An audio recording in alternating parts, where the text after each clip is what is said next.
মুক্তিযুদ্ধে এবং এই জায়গায় একটু স্মরণ করা দরকার যে ভারতীয় সেনাবাহিনীর যারা ছিলেন ৭১-এর পরপর তাদের যে দেশে ফেরত পাঠানো, এখানে যে বঙ্গবন্ধু শেখ মুজিবুর রহমানের যে ভূমিকাটি, সেটিকে আপনি কিভাবে মূল্যায়ন করেন?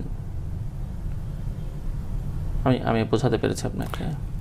না, সেটা হলো আপনার বঙ্গবন্ধুকে তো পাকিস্তানে ছিলেন, উনি যে ফেরত গেলেন সেটার জন্য না, উনি তো 10ই জানুয়ারি ফেরত আসলেন বাংলাদেশ, এসে যে ভারতীয় সৈন্যদেরকে ভারতে ফেরত পাঠানো হলো, উইথড্র করতে বললেন উনি ইন্দিরা গান্ধীকে, এই যে ওনার এই ডিসিশনটি, এটিকে কি মনে হয় যে উনি রিয়েলি একজন ন্যাশনালিস্ট এবং দেশের প্রতি উনি কাউকেই ছাড় দিতে চাননি দেশের জন্য? এইভাবে দেখেন, অনেকে দেখেন বলে আমি জানতে চাইছি যে আপনি কিভাবে চিন্তা করেন? চলেন, আমিও বিশ্বাস করি উনি তখন পর্যন্ত, যখন উনি প্রথম আসেন তখন পর্যন্ত উনিও সেটা বিশ্বাস করতেন। আর আরেকটা জিনিস যে ভারত যতটাই পাকিস্তান আর্মির উপরে জয়লাভ করুক, কিন্তু বাংলাদেশের জনগণের মধ্যে ভারত জয়লাভ করেনি। বাংলাদেশের জনগণের জন্য এটা মুক্তিযুদ্ধ ছিল, এবং মুক্তিযুদ্ধে যারা সহযোগিতা করেছে ভারত সবচেয়ে বেশি করেছে, বা বহির্বিশ্বের বাকি অনেকরাই সহযোগিতা করেছে। তাদের জন্য সবাইকে আমরা ধন্যবাদ জানাতে পারি,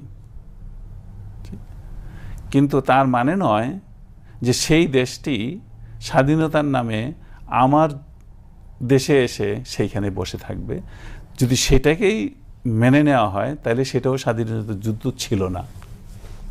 সুতরাং শেখ মুজিবের আর অন্য কোনো প্রশ্নই থাকতে পারে না এবং অপশনই থাকতে পারে না যে সে আসার পরে তাদেরকে যেতেই হবে। যদি ওরা না যেত তখন ভারতের সেনাবাহিনীকে বাংলাদেশের জনগণের সাথে যুদ্ধ করতে হতো। ৭১-এ দেশ স্বাধীন হবার পর থেকে ৭৫-এর 15ই আগস্ট এই সময়কালে আপনার সঙ্গে কখনো বঙ্গবন্ধু শেখ মুজিবুর রহমানের দেখা হয়েছে কিনা? না, আমার সাথে ব্যক্তিগতভাবে বা কোনো ক্লোজ দেখা সাক্ষাৎ হয়নি। তবে দুটা ইনসিডেন্ট হতে পারে যখন, না, আমার সাথে কোনো পরিচয় ওনার সাথে কোনো সময়ই ছিল না। দুটা ঘটনায় ছিলাম। একবার যুগোস্লাভিয়া থেকে স্টেট গেস্ট এসেছিলেন, সেইখানে আমি, না সেটা বোধহয় ছিল টিটুর পরে মার্শাল বিয়েদিচ ওর প্রাইম মিনিস্টার যখন ছিল, তখন ও এসেছিল, তখন আমি ওনাকে গার্ড অফ অনার দিই। তখন এটা একটা অফিসিয়াল কাউন্টার। আর দ্বিতীয়বার সাক্ষাৎ হয়েছে অফিসিয়ালি, সেটা হলো উনি ঢাকা ক্যান্টনমেন্টে প্রত্যেকটা ইউনিট ভিজিট করতে এসেছেন, এবং সেই সময় উনি আমার 2 ফিল্ড রেজিমেন্টও এসেছিলেন। সেই হিসাবে শেক হ্যান্ড হয়েছে, কিন্তু যখন আসছি তখন কথাবার্তা কিছুই হয়নি। উনি এসে 5 মিনিট দাঁড়িয়ে থেকে তারপরে আর্মি চিফ শফিউল্লাহ আর ডেপুটি চিফ জিয়াউর রহমান ওদের সাথে দাঁড়িয়ে কথাবার্তা বলে তারপরে চলে গেছেন অন্য ইউনিটে। আমি জিজ্ঞেস করেছিলাম আপনার, Safullah, you have done enough for this country, now we need your service abroad. So I say, abroad? I have no intention of going abroad. তার যেমন তো চেহারাটাই বদলে গেছে। তো সে বলে যে এটা তো আমি তোমার নিরাপত্তার জন্য বলেছি। বলেছে নিরাপত্তা? তো দেখছো শেখ মুজিবের তার পরিবারের কি হয়েছে? তা আমি তখন জানি না, আমার এই বাঁ হাতটা এভাবে উপরে উঠে গেছে। আমি এমনি বসা, সেখানে খন্দকার বসা, এখানে আমি বসা, এভাবে উপরে উঠে গেছে। আমি বলি যে আমি যখন যুদ্ধে গিয়েছিলাম আমি আমার নিজেকে এবং আমার পরিবারকে তার কাছে রেখে গেছিলাম। আশা করি সে এখন ওইখানেই আছে। He will look after me. এই কথা বললেই আমার টুপিটা ছিল, আমি উঠাই নিয়ে ওইখান থেকে বেরিয়ে চলে আসছি। আমি তার কাছে আমি কিছু বলিও না, এমন কিছু। ওইটা চলে আসছি। আমি এই ক্যান্টনমেন্টের যে গেট, এই গেটও ঢুকতে পারিনি, শুনছি যে Ziaur Rahman is already taken over. তারপর আমি যখন ক্যান্টনমেন্টের মানে বাসার ভিতরে ঢুকলাম, বাসায় ঢোকার সাথে সাথেই আমাকে বলা হলো, জিয়াউর রহমান টেলিফোন করে বলল যে আমি যেন বাসা থেকে কোথাও না যাই। তো তো রাত্রে করেই আমাকে একটা চিঠি দেওয়া হলো। ওই চিঠিতে I had been dismissed from service. পরের দিন জেনারেল ওসমানী আবার টেলিফোন করলেন। টেলিফোন করে বললেন পরের দিন সকালে যে শফিউল্লাহ, আমি জানি যে তুমি এখন খুব ক্ষুব্ধ, তুমি এই অফারটা হাতছাড়া করো না, please accept this offer and go. আমি sir I am not going anywhere, আপনারা যা খুশি করতে পারেন আমার সাথে। এই কথা জানি তুমি এখন একটুখানি ক্ষুব্ধ, তবে ঠিক আছে, আমি আবার তোমার সাথে কথা বলবো। এই কথা বলে আরও 2-3 দিন পরে আবার টেলিফোন করলেন এরকম, ওই অ্যাম্বাসেডর হয়ে যাওয়া। তারপরে এই যাইতে যাইতে যাইতে 3 নভেম্বর আসলো। 3 নভেম্বরের ঘটনা যেইভাবে নাকি ঘটছে, that can happen with me. কারণ তারা তো জেলখানাতে ঢুকে তাদেরকে গুলি করছে, আমিও তো সেনা ভবনে ওই রকম আটকাই। আমি তো একা না, আমার পরিবার শুদ্ধ বোচাট হবে। কারণ খন্দকার মোশতাক আমাকে অলরেডি এরকম একটা কথা বলেছে যে আমি তো তোমার নিরাপত্তার জন্য এটা করেছি, দেখছো শেখ মুজিবুর তার পরিবারের কি হয়েছে, এটা থেকে তোমাকে বাঁচাবার জন্য এটা করতেছে। তারপরে যখন দেখি যে এই জেলখানাতে এই ঘটনা, তারপরে আর আমার আর ই করে কিছু লাভ হবে না মনে করি, যে ঠিক আছে যেখানে খুশি পাঠান। তো প্রথম আমাকে পাঠানো হলো ইয়াতে, মালয়েশিয়াতে। মালয়েশিয়ান গভর্নমেন্ট প্রাথমিকভাবে কিন্তু আমাকে অ্যাকসেপ্ট করে নাই, কারণ বাংলাদেশ যখন স্বাধীন হয়, মুসলিম কান্ট্রির মধ্যে Malaysia was the first country which recognise Bangladesh. এই রেকগনিশনের পিছনে, সিদ্ধান্ত নেওয়ার পিছনে তুঙ্কু আব্দুর রহমানের ছিল। তো যাই হোক, তারা ধরে নিয়েছিল যে এই বঙ্গবন্ধু হত্যার পিছনে আমার হাত আছে, এই জন্যই আমাকে তারা অ্যাকসেপ্ট করতে রাজি হয় নাই।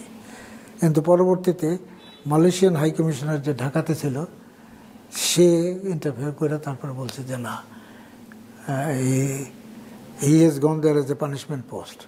একটা জিনিস বলবো, আপনি সেনা প্রধান ছিলেন, মুক্তিযুদ্ধ করেছেন, সেক্টর কমান্ডারও ছিলেন, কিন্তু এই যে জাতির জনকের হত্যাকাণ্ড, সেই হত্যাকাণ্ডর ব্যর্থতা কিন্তু আপনি বয়ে বেড়াচ্ছেন এখনো। ব্যর্থতা বলতে গেলে একটা হলো, হ্যাঁ, কারণ আমার ট্রুপসরাই এই কাজটা করেছে।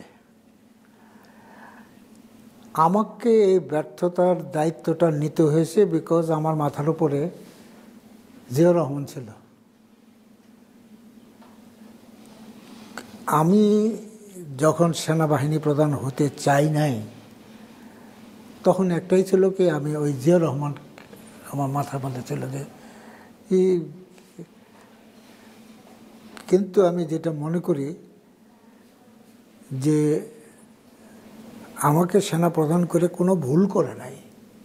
ভুলটা এটাই ছিল যে যেই কারণে জিয়াউর রহমানকে সেনা প্রধান করা গেল না, একই কারণে তাকে সেনাবাহিনীতে রাখাটা ঠিক হয় নাই।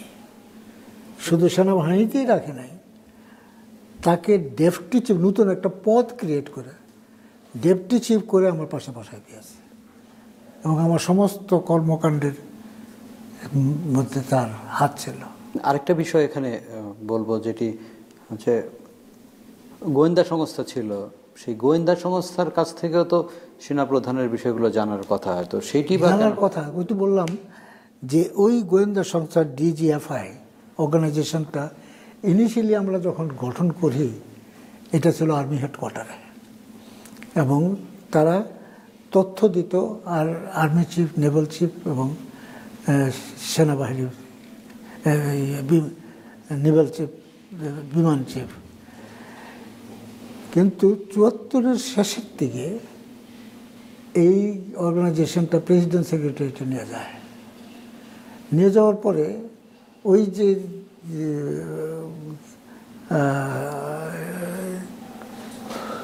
যারা যে মানে এখানে যে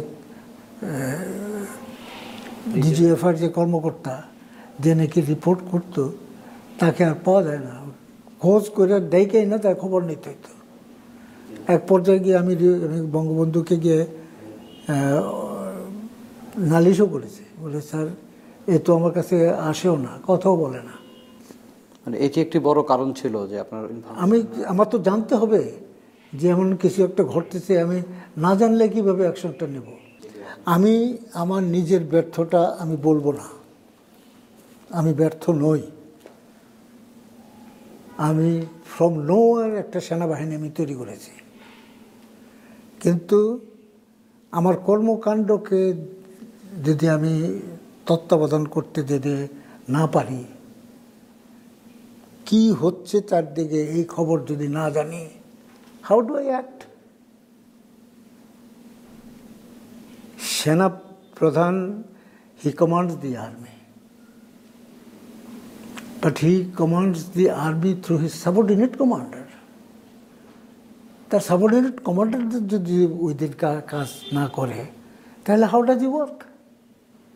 এককভাবে তো সেনা প্রধান কোনো কাজ করতে পারবে না। So I don't say that I am failure. আমি তো মনে করি যে আজকের সেনাবাহিনীর আমার হাতে গড়া। From nowhere a army was grown. आपने जरूर सुनानी है ताकि वो पाकिस्तान की कहानी ना भूलें. Well, our forefathers they thought that we are different from the Hindus in every possible aspect of life.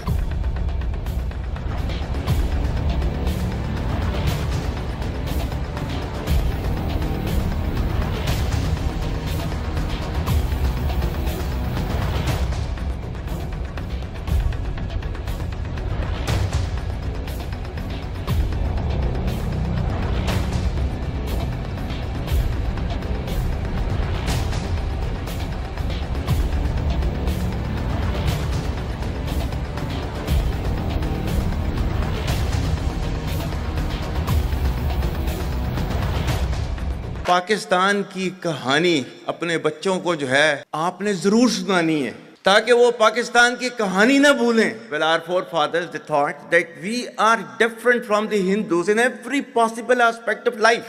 Our religion is different, our customs are different, our traditions are different, our thoughts are different, our ambitions are different.